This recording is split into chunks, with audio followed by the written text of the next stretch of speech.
This one is called The Bearenstain Bears Easter Sunday by Mike Bearenstain. It was a beautiful spring morning in Bear Country. The rising sun spread its golden light over the land. Robins were chirping in the trees. Bright spring flowers were in bloom.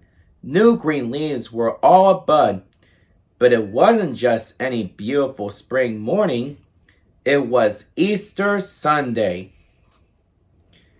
Things were bustling in the Bear family's treehouse as they got ready for church. Everyone, Mama and Papa, all the way to brother and sister and honey, were dressed in Easter best, bright colors instead of their everyday clothes. "Why do we put on special clothes for Easter, Mama?" asked Sister as they admired themselves in the mirror. "Bright colors are for happy, joyous occasions," Mama explained. "And Easter Sunday is the most joyous occasion of all," added Papa. The Bears joined a parade of other brightly dressed families on their way to the chapel in the woods. They greeted friends as they filled in and found their places. Their neighbor, Ms. McGriz, played the organ. Rich, deep tones filled the church. The cubs could feel those low, rumbling notes right down in their tummies. Then Preacher Brown spoke. "I bid you all welcome on this joyous Easter morning. Let us celebrate the most wonderful day that God has made, the day when Jesus rose." Ms. McGriz brought her hands down on the keyboard and the organ boomed to life. Everyone stood to sing an Easter hymn. "Jesus Christ is risen today, Alleluia." Voices joined with the roar of the organ and rose to heaven in a great joyous noise. The cubs could feel it right down to their bones. "Jesus Christ is rising today, Alleluia. A triumphant holiday, Hallelujah." As the hymns closed, Preacher Brown stood at the pulpit. "Easter is indeed a joyous occasion," he began. "Let us remember this glorious story of Easter, a story of a new life for the whole world." He told them of Easter, how Jesus came to the city of Jerusalem and was greeted with joy, how he ate the Last Supper with those who loved him, but one turned against him, how he was taken prisoner and put to death, and how he rose from the dead. The cubs knew the story, but hearing it in the church on Easter morning made it seem deeper and closer.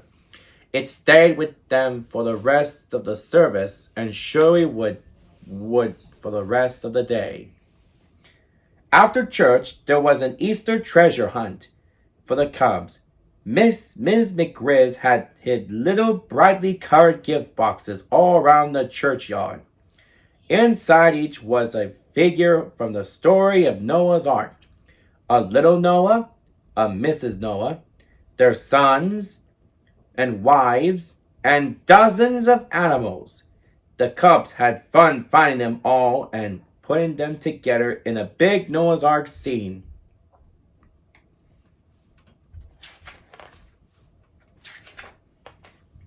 "This is even more fun than an Easter egg hunt," said Sister. "Yes," said Miss McGriz. "We thought using a Bible story would be more fitting here at church." That made Brother wonder. "Is there anything in the Bible about Easter eggs and the Easter bunny?" he asked. Preacher Brown answered, "No, brother, not a thing." "Then where did the idea of Easter eggs and the Easter bunny come from?" asked Sister. "For those who loved to live long ago," explained the preacher, "before Jesus came into the world, spring was a very special time of year. It was a time when new life started in the earth.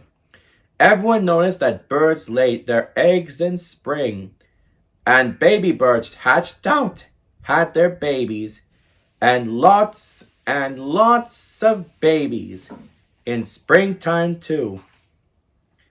So, said the preacher, since Easter comes in the spring and many animal babies are born in the spring. Oh, I see, said Brother. They just sort of got mixed up together. Is that right? Yes, said Preacher Brown. They don't really have anything to do with each other. They just happen to come at the same time of year, and both have to do with new life. But Sister Want was worried. Does that mean that we shouldn't have Easter eggs, chocolate bunnies, or candy on Easter? She asked. Well, said the preacher, some good people do believe that, but others think that as long as you remember, that Easter eggs and bunnies and candy don't really have anything to do with Jesus and Easter, it's okay. Good, said Sister. She likes Easter candy, especially jelly beans. The Bear family said goodbye to Preacher Brown, Ms. McGriz, and the rest of their friends at the chapel in the woods and walked home through the beautiful spring countryside. They saw robins nestling on their pretty blue eggs and families of bunnies hopping about with their new babies. Look, said Sister, those are real live Easter eggs and Easter bunnies. Mama smiled. I think those kind of eggs and bunnies are much more of a part of Easter than any painted cakes or chocolate bunnies, she said. They are a part of God's creation. Yes, Papa agreed. Just like we are part of God's creation too. Later, the family sat down to a delicious Easter dinner. Lord, prayed Papa as they joined hands, we thank for our Easter meal and for the greatest love of all that came to us on that first Easter Sunday long ago. Amen. Amen, they all said. And as they ate, the bears gazed on their treehouse window, enjoying the beautiful spring day in Bear Country. The end. And this is Craigie Vavra saying, if you like this video, click like and subscribe, and keep on having a great day.